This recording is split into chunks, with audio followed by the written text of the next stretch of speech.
안녕하세요. 저는 감정평가사 뚠뚠이라고 합니다.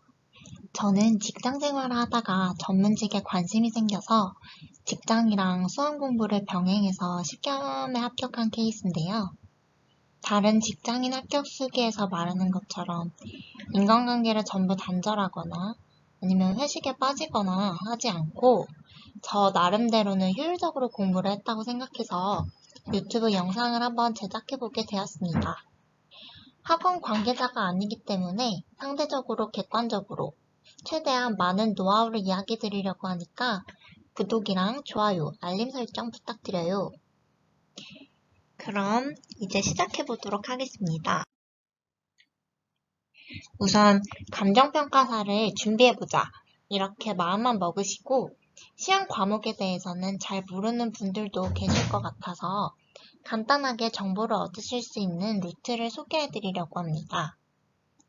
감정평가사 수험을 주관하는 기관은 한국산업인력공단인데요. 그래서 네이버에 감정평가사로 검색을 하면 큐넷 감정평가사라는 사이트가 뜹니다. 여기서 자격 정보랑 시행 공고 쪽으로 들어가면 공식적인 시험 공고를 확인하실 수가 있어요. 그래서 여기 표로 정리를 해놨는데요. 시험 과목을 보시면 1차랑 2차로 나뉘어져 있습니다. 1차는 객관식의 절대평가로 민법, 경제학원론, 부동산학원론, 감정평가 관계법규, 회계학 이렇게 총 5과목이고 2차는 실무, 이론, 법규 이렇게 3과목으로 구성되어 있고 주관식의 상대평가입니다.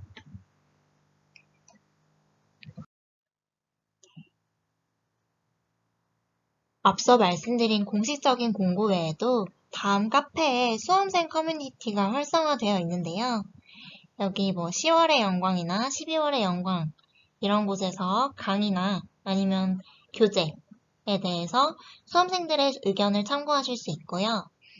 감정평가사 학원은 신림동 고시촌이나 서울대 입구역 쪽에 모여 있는데 대표적인 학원으로는 서울법학원, 하우패스, 프라임 법학원 등이 있습니다. 각 학원에 대한 개인적인 의견도 나중에 차근차근히 말씀드리도록 할게요. 그 다음으로는 먼저 1차 공부법부터 소개하겠습니다. 먼저 1차 합격 기준 다들 알고 계시겠지만 전 과목이 평균 60점 이상이어야 되고 40점이 과락 기준이어서 40점은 무조건 넘기셔야 됩니다. 보통 암기 과목인 민법, 부동산학원론, 감정평가 관계법규랑 문제풀이가 중요한 경제학, 회계학으로 나뉘는데요. 시험이 복불복처럼 2년에 한 번씩 회계나 경제가 되게 어렵게 출제되는 경향이 있어서 보통 암기 과목들은 70점에서 80점 정도 안정적인 목표를 설정하시는 걸 추천드려요. 이제 각 과목별로 특성이나 공부법에 대해서 알아보도록 하겠습니다. 먼저 민법의 시험 범위는 민법 총칙이랑 물권법입니다. 입문서는 따로 볼 필요가 없으시고요. 민법 총칙이랑 물권법 각 1권씩 있는 기본서로 공부를 하시면 됩니다. 민법을 아예 처음 공부하시는 분들은 각 학원은 별로 샘플 강의 들으시고 본인을 가장 잘 이해시킨다고 감이 오는 강사님의 기본 강의만 들으시면 됩니다. 물론 기본 강의만 듣고 처음에 기출문제를 풀면 헷갈리긴 하는데요. 민법 같은 경우에 자주 출제되는 지문들이 있어서 그것은 정말 다 맞춘다는 생각을 하시고 무한 반복해 주셔야 됩니다. 그 외에 학원 강사님들이 지엽적인 파트도 많이 알려주시는데요. 그런다고 해서 한두 번 본다고 해서 시험장에서는 잘 기억이 나지 않기 때문에 그런 파트는 버리고 넘어가셔도 1차 합격에는 전혀 지장이 없습니다. 저희는 만점이 목표가 아니고 합격이 목표니까요. 다음으로는 부동산 학원론인데요. 학원론 일단 부동산 총론에서는 부동산 특성 같은 게 나오고 부동산 정책, 경제, 투자, 개발론, 감정평가론 이런 식으로 구성이 되어 있습니다. 이 과목은 다른 과목이랑 시너지가 나는 과목이기 때문에 제일 마지막 순서로 공부를 하시면 됩니다. 부동산 경제론 같은 경우에는 경장 원론을 알고 계시면 수월하게 이해하실 수가 있고, 부동산 감정평가론은 2차 실무나 이론 기본 강의를 들으신다면 별도로 공부를 하지 않으셔도 됩니다. 특히 일정상 2차랑 공부를 요즘에 병행하시는 분들이 많은데, 이러한 분들은 학원론 기본 강의는 안 들으셔도 되겠습니다. 기출문제 푸는 게 역시 중요한데요. 학원론은 1차에 도입된 지가 얼마 되지가 않았기 때문에 공인중개사 기출문제도 병행하시면 좋습니다. 학원론도 되게 쉽다고 알려져 있는 과목임에도 불구하고 32회도처럼 난이도가 좀 높게 나오는 경우가 있는데요. 저도 이 32회 시험을 봤었는데 어렵게 나오는 것을 대비한다고 다 풀 수 있는 것도 아니어서 그냥 기본적인 것에 우선 충실하시면 되겠습니다. 이제 세 번째 과목, 이 극악의 암기 과목인 감정평가 관계법규입니다. 줄여서 감관법이라고 합니다. 감관법은 막대한 양의 암기를 필요로 하는데요. 시험 치는 시점에 법령을 기준으로 하기 때문에 너무 미리 공부하시면 어차피 다시 다 외워야 돼서 저는 1차 시험 한 3개월 전에 기본 강의를 듣기에 적당한 시기라고 생각합니다. 직장인 수험생인 경우에도 마찬가지라고 생각하고요. 다른 과목들은 기출문제를 큐넷에서 직접 출력하셔서 풀어도 큰 상관이 없는데 감관법은 법 개정이 매년 되어서 그대로 풀 수가 없습니다. 아예 법이 바뀌는 경우가 있어서 그 정답도 지금 기준으로는 맞지가 않는 경우가 있거든요. 그래서 감관법은 좀 예외적으로 학원 문제집을 사셔서 대비하셔야 됩니다.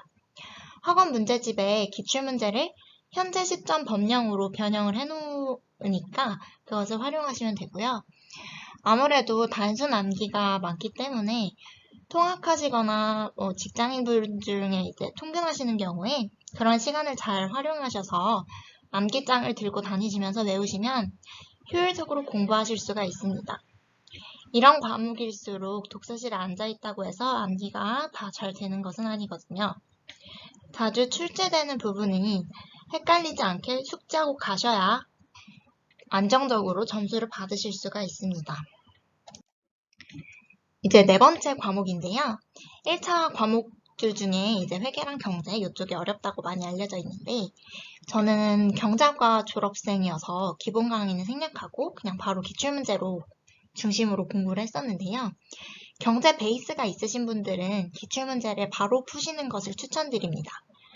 학원 강사님들 강의나 책을 보니까 시험에서 나오는 것보다 너무 광범위하게 가르치는 경우가 있어서요. 그래서 베이스가 없으신 분들은 물론 기본 개념을 아셔야 되니까 기본 강의랑 문제풀이 강의를 들으시면 될 것 같습니다. 기본 강의만 들으면 어떻게 문제에서 활용될 수 있는지 연결이 잘 되지 않는 경우가 있어서 기본 강의는 짧은 걸로 들으시고 문제풀이에 초점을 맞춰주세요.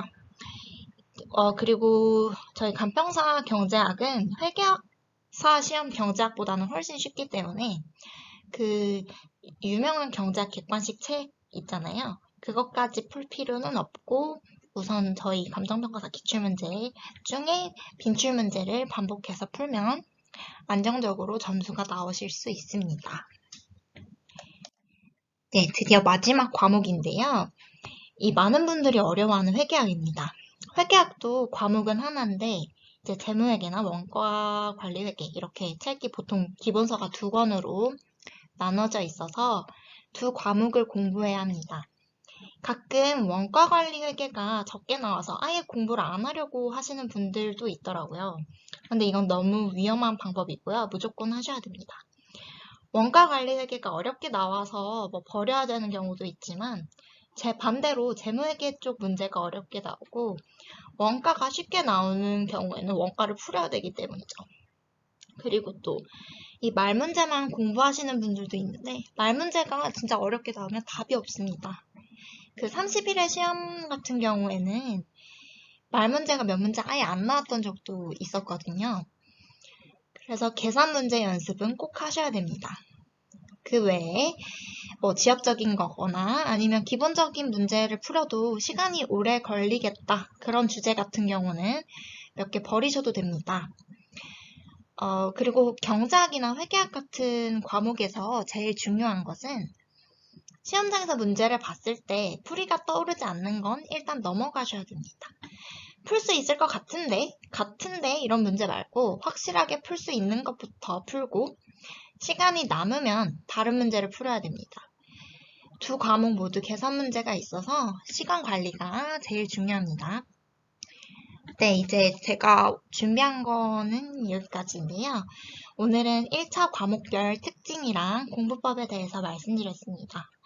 앞으로 2차 과목이나 또 직장인 수험생 경험으로서 소소한 공부 팁들에 대해서 영상을 하나씩 올려볼까 합니다.